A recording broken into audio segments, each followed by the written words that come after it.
আধুনিক সিসি ক্যামেরার মধ্যে দিয়ে এবার কড়া নজরদারি নবদ্বীপের গৌরাঙ্গ সেতুতে। অপরাধমূলক কাজ এবং বেআইনি কার্যকলাপ রুখতে জেলা পুলিশের এই উদ্যোগ। নবদ্বীপ গৌরাঙ্গ সেতু এবং সেতু সংলগ্ন এলাকায় বেআইনিভাবে অতিরিক্ত ভারী যানবাহন চলাচল ও বিভিন্ন অপরাধমূলক কাজ ও দুর্ঘটনা কমাতে গৌরাঙ্গ সেতু মুড়ে ফেলা হলো অত্যাধুনিক সিসিটিভি ক্যামেরায়। এই ক্যামেরা লাগানোর ফলে সেতুর ওপর দিয়ে অবৈধভাবে অতিরিক্ত ভারী যান চলাচল আটকানো যাবে বলে অনুমান করছেন স্থানীয়রা।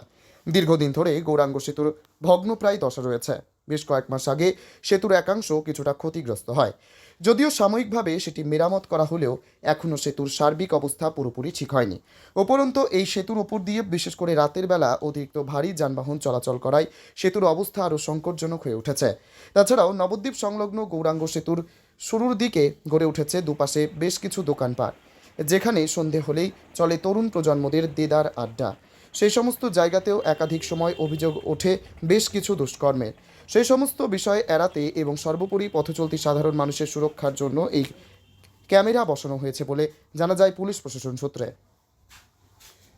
নিরাপত্তা ব্যবস্থা জোরদার করতে বিশেষ করে নবদ্বীপ থানার আইসি জলেশ্বর তেওয়ারির উদ্যোগে, ব্যক্তিগত উদ্যোগে, যে এই যে সিসিটিভি লাগানো হলো, এ ব্যাপারে কি বলবেন? না, প্রথমে বলি এটা ব্যক্তিগত উদ্যোগ নয়, এটা আমার মাননীয় এসপি সাহেবের নির্দেশ যে পথ নিরাপত্তা আছে, প্লাস গৌরাঙ্গ সেতুর তো একটা ভগ্নপ্রায় দশা, যেটা আপনারা নিজেরাও জানেন।